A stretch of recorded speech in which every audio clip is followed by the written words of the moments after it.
પુર ખાતે નવીન ST depot વર્કશોપનું ખાતમુહૂર્ત કરાયું। ₹460.43 લાખના ખર્ચે અદ્યતન નવીન એસટી ડેપો વર્કશોપનું નિર્માણ થશે।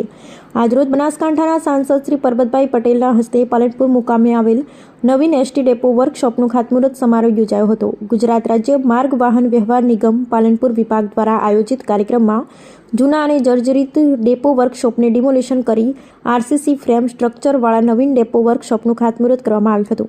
₹460.43 લાખના ખર્ચે બનનાર નવીન એસટી ડેપો વર્કશોપ ખાતે admin room, store room, oil room, tyre room, battery room, record room, store room, ladies rest room, depot manager office જેવી અનેક સુવિધાઓ ઊભી કરવામાં આવશે। અત્રે ઉલ્લેખનીય છે કે એસટી નિગમ પાલનપુર વિભાગનો અંદાજિત 624 બસો દરરોજ આશરે 2,67,241 કિલોમીટર દૈનિક અંતર કાપે છે।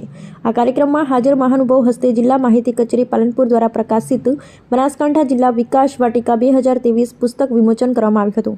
આ લોકાર્પણ પ્રસંગે બનાસકાંઠાના સાંસદ સભ્ય શ્રી પરબતભાઈ પટેલે જણાવ્યું હતું કે ગુજરાત સરકાર દ્વારા નવીન ટેકનોલોજી દ્વારા પાલનપુર મુકામે આધુનિક એસટી વર્કશોપ બનવા જઈ રહ્યું છે, ત્યારે ખૂબ આનંદની લાગણી થાય છે। માનનીય વડાપ્રધાન શ્રી નરેન્દ્રભાઈ મોદીની સરકાર બન્યા પછી દરેક ક્ષેત્રમાં ખૂબ મોટું પરિવર્તન આવ્યું છે અને અનેક જનકલ્યાણકારી કાર્યો થયા છે। ગુજરાત સરકારે અદ્યતન સુવિધાયુક્ત નવીન એસટી બસો અને અત્યાધુનિક સુવિધાસભર બસ સ્પોટ આપી લોકોની ખૂબ સારી સેવા કરી છે।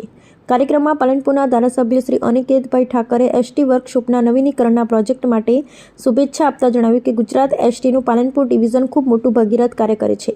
આજે ગુજરાતના ગામે ગામ એસટી બસો પહોંચે છે। ગુજરાતના માનનીય મુખ્યમંત્રી ભૂપેન્દ્રભાઈ પટેલ અને વાહન વ્યવહાર મંત્રી શ્રી હર્ષ સંઘવીનો આભાર વ્યક્ત કરતા તેમણે જણાવ્યું કે ગુજરાત સરકાર એસટી બસોની ટેકનિકલ જરૂરિયાત માટે વર્કશોપના નવીનીકરણ માટે ખૂબ ઉદાર હાથે મંજૂરી આપી છે।